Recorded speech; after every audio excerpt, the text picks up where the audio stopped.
नमस्ते दोस्तों, मैं हूँ निधि। अगर कहानी पसंद आए तो लाइक ज़रूर करें। तो चलिए शुरू करते हैं। ही तुम अपने सारे गहने ले लेना ताकि शहर में हम नई जिंदगी शुरू कर सकें। कल ही हम भाग जाएंगे। खास बन जा, जिंदगी आसान कर दूंगा। छूना भी मत। मैं नौकर हूँ लेकिन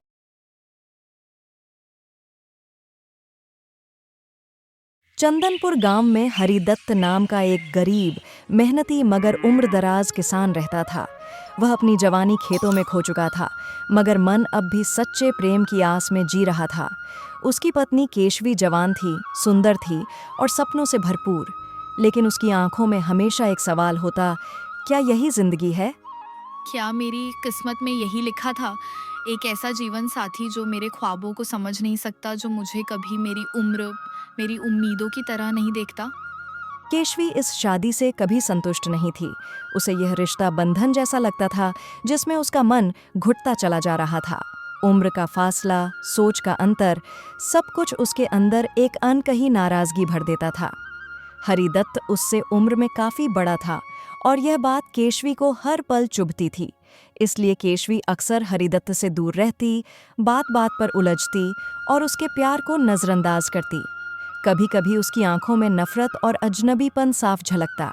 लेकिन हरिदत्त, वो तो मानो प्यार निभाने के लिए ही पैदा हुआ था। उसे पता था केशवी खुश नहीं है, फिर भी हर रोज कोशिश करता, उसकी पसंद का खाना, खेत से लौटते वक्त एक फूल और उसकी चुप्पी में भी अपनापन तलाशता। उसे बस चाहिए था थोड़ा प्यार, थोड़ा अपनापन।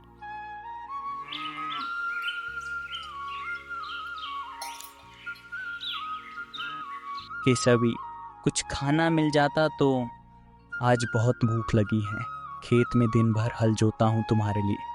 भोजन तो अभी नहीं बना, क्या पता था इतनी जल्दी लौट आओगे। जाओ, 2-4 घंटे बाद आना। हरिदत्त सिर झुकाकर कोठरी में चला गया। उसका चेहरा थका हुआ था, मगर उसकी आंखों में अब भी पत्नी के लिए मोह था। ये बूढ़ा भी ना ठीक से मेकअप तक नहीं करने देता, पता नहीं कहाँ फंस गई मैं।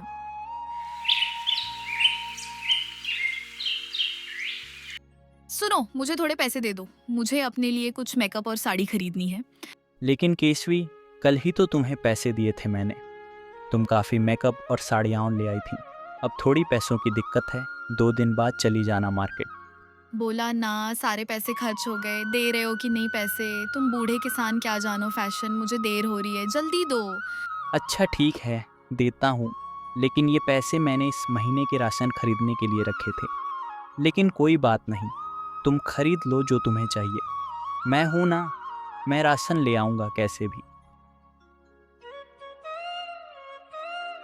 एक दिन गांव में एक नया चेहरा आया, रमेश, एक व्यापारी। उसके पास ऊन, शीशा, चूड़ियां और सपनों का जाल था। शहर से लाए हो, फिर भी इतने सस्ते में दे रहे हो। इतनी मुलायम और सुंदर, कुछ गड़बड़ तो नहीं है ना इसमें? इतना सस्ता बाकियों को नहीं दे रहा हूँ। आप जैसी सुंदर लड़की को देखकर मेरे इस सारे सामान का कोई मोल नहीं रहा। आपके आगे तो सब फीका है।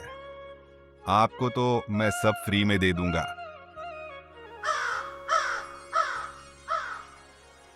केशवी रमेश से बहुत आकर्षित हो गई थी। उसकी पहली बातचीत ने ही उसका दिल जीत लिया था। अब केशवी रोज उससे मिलने जाती और देर से घर लौटती, और जब भी हरिदत्त सवाल करता तो हर बार एक नया बहाना बना देती थी। केशवी, अरे ओ केशवी, कहाँ हो तुम? देखो तुम्हारे लिए मैं गर्मा गर्म समोसे लेकर आया हूँ। कहाँ चली गई तुम? लगता है अपनी दोस्त के यहाँ गई होगी।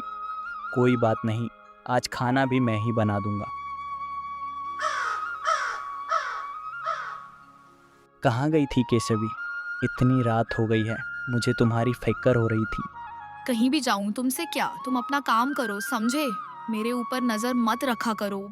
अब केशवी रोज उस व्यापारी के पास जाने लगी, कभी चूड़ी तो कभी बिंदी लेने के बहाने। व्यापारी एक ठग था और उसकी नज़र केशवी के गहनों पर थी। केशवी को अब उससे प्यार हो गया था और दोनों अब छुप छुप कर मिलने लगे। सुनो, ऐसे छुप छुप कर मिलना अब मुझसे नहीं होता। हाँ, तुम गांव के लिए नहीं बनी हो। तुम इतनी सुंदर हो। चलो शहर मेरे साथ, रानी बनाकर रखूंगा। तुम सही कह रहे हो, यहाँ तो मैं घुट रही हूँ, ऊपर से वो किसान पति। मुझे अब उसके साथ नहीं रहना, जो सुख तुम्हारे साथ रहने में है वो उसमें नहीं है। हाँ केशवी, सुनो, हम लोग कल ही शहर भाग जाएंगे। वैसे भी तुम्हारा वो बूढ़ा पति आज नहीं तो कल जाएगा ही।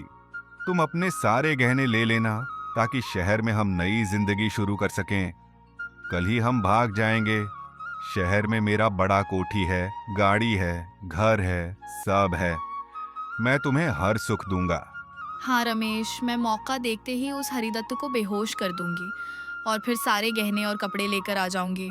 तुम भी सारी तैयारियां कर लेना। केशवी रमेश के प्यार में पूरी तरह से डूब चुकी थी। अब उसे कुछ नहीं दिख रहा था, बस एक ही बात उसके मन में थी, हरिदत्त से दूर भाग जाना।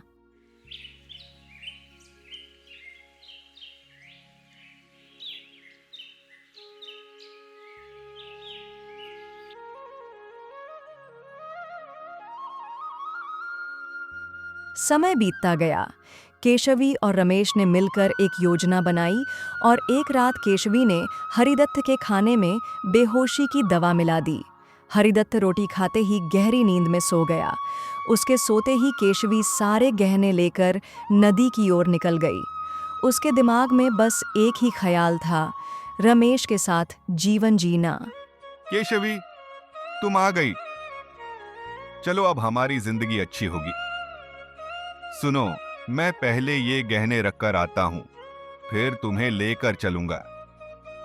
नदी का बहाव थोड़ा तेज है ना, इसलिए।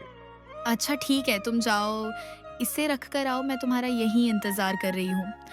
इसी दौरान एक बिल्ली आई जिसने चूहे को पकड़ा था। तभी उसकी नज़र मछली पर पड़ी।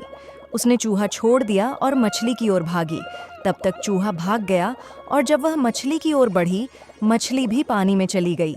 तब केशवी हंसते हुए बोली, ये बिल्ली भी ना कितनी बेवकूफ है, ज्यादा की चाह में ना उसे मछली मिली ना चूहा। तभी वहां एक बुजुर्ग लकड़हारिन औरत अपने पोते के साथ वहां आई और केशवी से बोली, बेटी, बेवकूफ बिल्ली नहीं, बेवकूफ तो तू है। चूहा तेरा सहारा था, मछली तेरा सपना, और अब कुछ भी नहीं बचा तेरे पास। दीदी, वो व्यापारी तो नदी पार करके बैलगाड़ी में बैठकर शहर भाग गया। मैंने खुद देखा। क्या? ऐसा नहीं हो सकता। केशवी पूरी तरह से टूट चुकी थी। वह फूट फूट कर रोने लगी। उसे कुछ समझ नहीं आ रहा था कि उसके साथ इतना बड़ा धोखा कैसे हो गया। तभी अचानक वहां कुछ गुंडे आ गए। केशवी को देखकर वो बोले, अरे इतनी खूबसूरत लड़की, सेठ जी तो खुश हो जाएंगे और अच्छे पैसे मिलेंगे। गुंडों ने केशवी को पकड़ लिया। केशवी मदद के लिए चिल्लाने लगी, लेकिन उस जंगल में कोई सुनने वाला नहीं था। उन लोगों ने केशवी को एक सेठ को बेच दिया। केशवी बेहोश हो गई थी। जब सुबह उसकी आंख खुली तो उसने देखा कि वह एक नए घर में है, जहां सेठ उसके आगे गिद्ध की तरह बैठा हुआ था।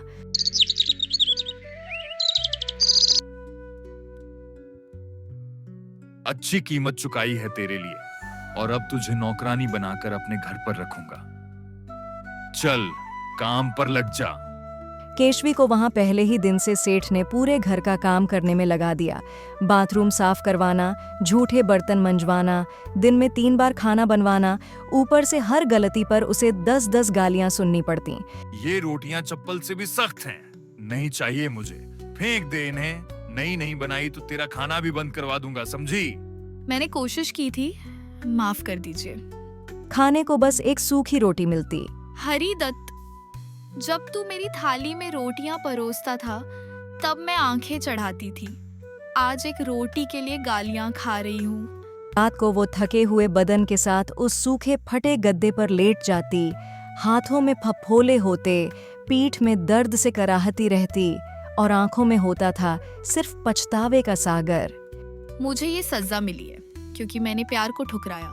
मेरे पति ने मुझे रानी बनाया था और मैंने उसे भिखारी समझा। अब दुनिया ने मुझे दिखा दिया कि असली रानी कौन होती है। एक रात मालिक चुपचाप कमरे में आया और केशवी से बोला, तू खूबसूरत है, मेरी खास बन जा, जिंदगी आसान कर दूंगा। छूना भी मत। मैं नौकर हूँ, लेकिन अपनी इज्जत से बड़ी कोई चीज नहीं। कल से तेरा खाना बंद, अब देखता हूं कितने दिन टिकती है।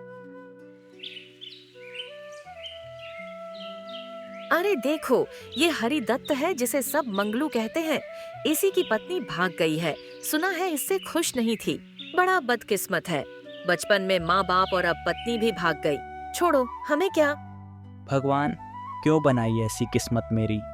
क्या मेरे जीवन में अपना प्यार ही नहीं लिखा? इतना बदनसीब क्यों हूं मैं भगवान? कई हफ्ते बीत चुके थे। एक रात जब सेठ शराब के नशे में धुत था और उसे कमरे में घुसने की कोशिश कर रहा था, केशवी ने अपने हाथ की चूड़ी तोड़ी और खिड़की से भाग गई। वह कांपती, नंगे पांव, आंसू और पछतावे से भींगी हुई गांव की ओर भागी। उसी गांव, उसी घर जहां वो अपने जीवन की सबसे बड़ी गलती कर आई थी।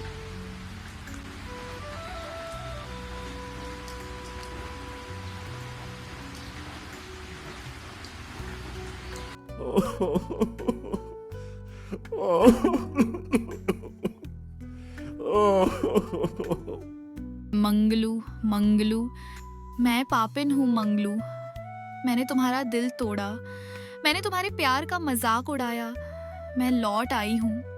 केशवी, तुम्हें अपनी गलती का एहसास हो गया, ये अच्छी बात है, मगर मुझे माफ करना, मैं तुम्हें फिर से अपना नहीं सकता। क्यों मंगलू, क्यों नहीं? मैं अब सब छोड़कर आई हूँ। मैं सच में पछता रही हूँ। जिसका दिल एक बार भटक जाता है, जो इंसान धोखा देने से पहले एक पल नहीं सोचता, वो अगर लौट भी आए तो उस पर भरोसा कैसे किया जाए? मैं यहाँ तुम्हारे जाने से नहीं रो रहा, मैं अपनी किस्मत पर रो रहा हूँ कि मैंने तुझसे प्यार किया। तुझे हर खुशी देना चाहा और बदले में क्या मिला? तुम जाओ, अपने माँ बाप के घर लौट जाओ। शायद तुम्हें कोई और मिल जाए, कोई नया जीवन, मगर मैं अब किसी को अपना नहीं बना सकता।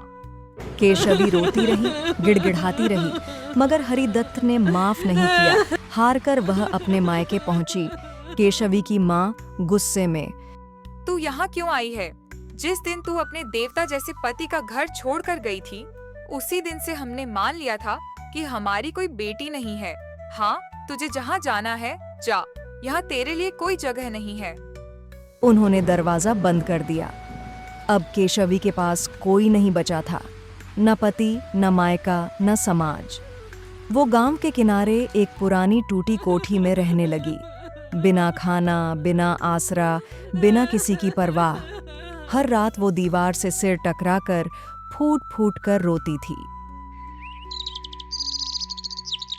मंगलू, मैं तुझे भूल नहीं पाई।